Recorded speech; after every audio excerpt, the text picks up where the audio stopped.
Hey, what's up, Liron here. There's a big perspective mistake you may be making, and it has to do with ovals in perspective, so I'm going to show you exactly how to solve it in this video. So the reason I'm addressing this issue is due to a message a follower sent me over on Instagram struggling with a card drawing. And yes, this is the most common application for this, but there are many others. So here's the card they sent me, and they were attempting to draw it. Now, the most common mistake people make is to assume that the car's tires or wheels are resting on a vertical axis, and let me show you what I mean by that. So first, if we trap it into a cube, okay, which is the greatest way of doing this, first you need to figure out a perspective, and it's a bit off in this one, but bear with me. Look at the axis on which the tires rest. It is vertical, and that is a mistake, and this is why the tires kind of stick out in this example. So let me show you what I mean. Here is the reference photo encapsulated, and this is actually how I sent them the instructions. I drew it directly using Instagram's features. So this is the car trapped within a cube.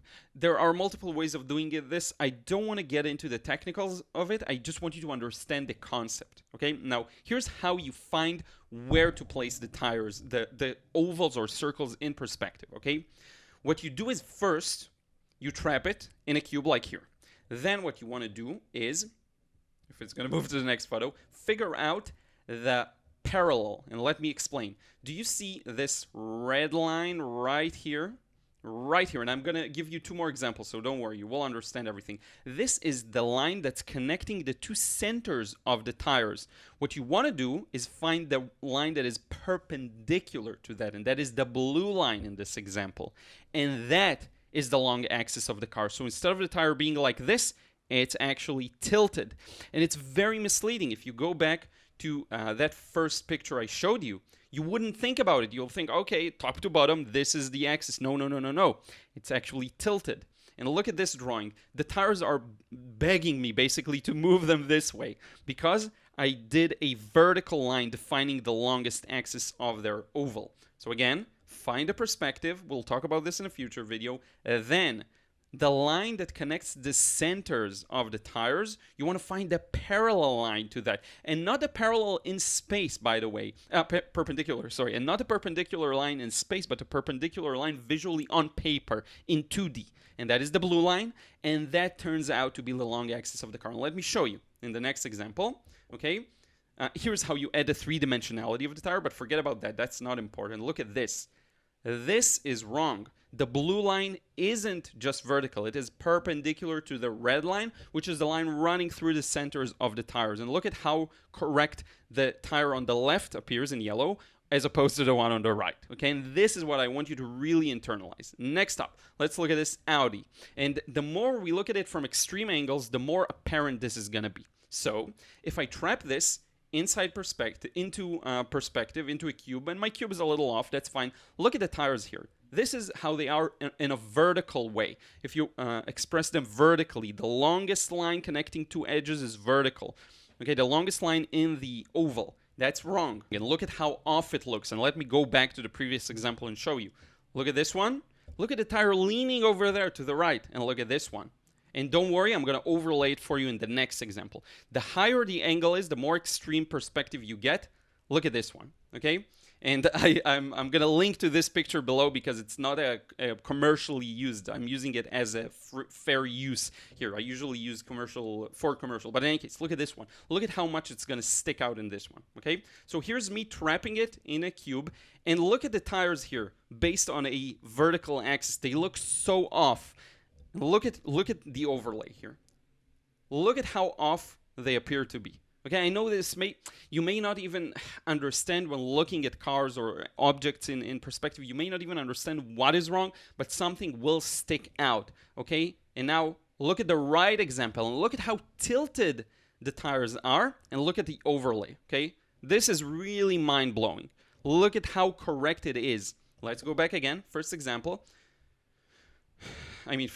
This, okay? And if you follow the line that connects the two tires in the middle, through the middle, which is actually the line up front here with the two lines on it, okay? This front line, you find that line where it goes through the centers of the tires, and then you find the line perpendicular to that, and that is the axis.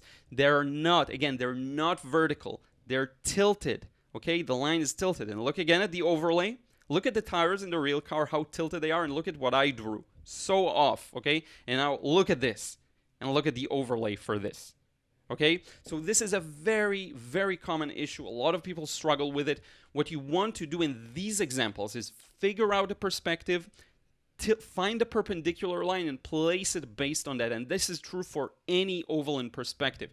The only thing that changes is what is the line you're looking for the perpendicular to. So for the face, for the side plane of the face, what you want to look for is the line of the eyebrows and then the line perpendicular. I'm going to do a separate video on that. It's a little complex, okay, but I will show it, and I have shown it before. But let's jump back again. I just want to do a quick recap with the first example, okay? We got this car.